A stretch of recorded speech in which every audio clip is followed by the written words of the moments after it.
And we're moving now to MediaWatch with Emma James. And Emma, you've been looking at the reactions to the Florida shooting, some of that coming from within the airport itself. Yes, it's an interesting scene playing out on social media because some of it paints a picture of really chaotic, distressing scenes, but then you also have some calm too. And I think it illustrates how automatic and natural it's become for people to tweet, no matter what they're doing.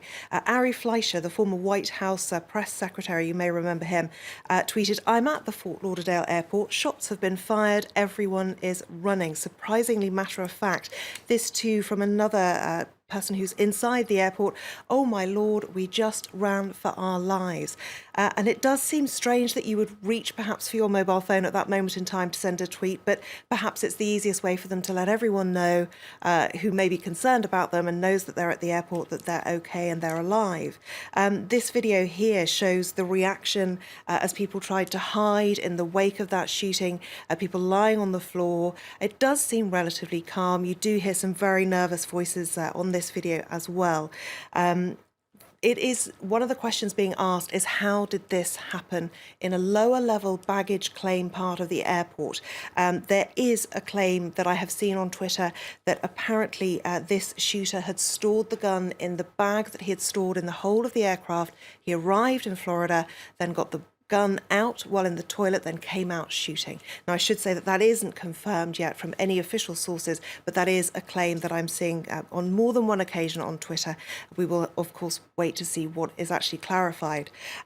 This image here shows the scale of what was happening. You can see people being evacuated out onto the tarmac, everyone evacuated off neighbouring plane after reported shooting in the baggage area. And this too, a text message from somebody's mother just goes to show that the fear you would feel when this came in. "I'm okay, never seen so many security vehicles in my life. The noises were terrible. Everyone was holding their ears and they are still coming." So very, very dramatic scenes indeed. Now, this Twitter user, who is a journalist, says that apparently witnesses are saying that this gunman ran out of bullets and then laid on the ground, spread-eagled, waiting for law enforcement to arrive. Now, of course, at the moment, we don't know whether that is accurate. Eyewitnesses sometimes get things wrong, misidentify who it is, who's involved, but that is something that I've seen, again, on more than one occasion on Twitter tonight. Elsewhere on Twitter, we are seeing things like this because there was a fear at one point that there was a second shooter. We should say that now it is believed it was just one gunman involved in this, but additional threat after suspect arrested. Police now running with weapons drawn at another terminal at Fort Lauderdale Airport being evacuated. And the rumour was that it was in the car park, and you see these images here, a lot of law enforcement agencies and soldiers, it would appear, heading down there to see what was going on, but it would appear that that was a false alarm. What is particularly sad to note is that somebody has tweeted this: "We are 6 days into 2017, and this is our 6th mass shooting of the year in the United States." Okay, and now I think you're also looking at the storm of controversy that's followed a comedy sketch in the UK which pokes fun at the Islamic State group. Yes, it doesn't really sound like a good recipe for comedy. Recipe and for some disaster. People, yes, for some people it certainly isn't a joking matter. The BBC screened this comedy show on Tuesday night, and one particular sketch is the one that's got all the attention. The programme is called Revolting, and some people believe that that's exactly what it is. But this one particular sketch really pokes fun at a lot of things. It pokes fun at reality television, at extremists, but also the gullible people who fall for it all. Let's take a look at a clip. Coming up this season on The Real Housewives of ISIS. It's only 3 days till the beheading, and I've got no idea what I'm going to wear. Abdul seduced me online. He had me at free healthcare. So this is my 6th marriage. I've been widowed 5 times. 6 times.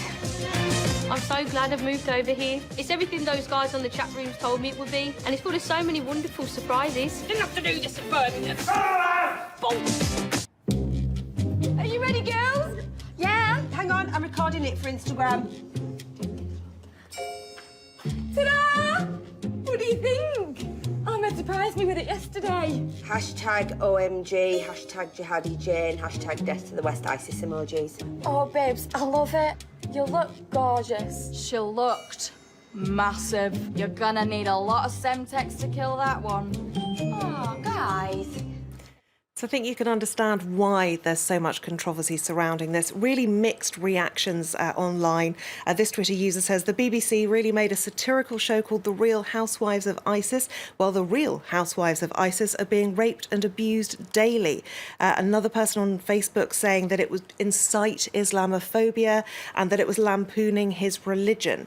Others, though, don't see it quite the same way. They actually feel that this is about showing extremists, and it's got nothing to do with the Muslim religion itself. But this Twitter user says he can't believe the BBC actually produced something that was quite so politically incorrect. And this Twitter user, though, says funny, pungent, possibly even an effective weapon against ISIS. A view shared by Sonny Hundle, a journalist who's written this for The Independent, who says the outrage is ridiculous over this particular sketch. It is our duty to poke fun at people who join terrorist groups. He goes on to say that he can see why the programme is being criticised at a time when British Muslims in particular are facing a growing degree of racism. But he says the case for uncomfortable satire like this is far, far stronger. We underestimate the power of humour. As for the writers themselves, Julian Rubinstein is one of them. He has said, we want the world to be a lovely place, but the worse things get, the more there is to satirise. Well, I guess that is the true definition of dark humor. Very much so. All right. Thank you, Emma James, for the Media Watch report. While you're watching France 24, stay tuned. More news coming up.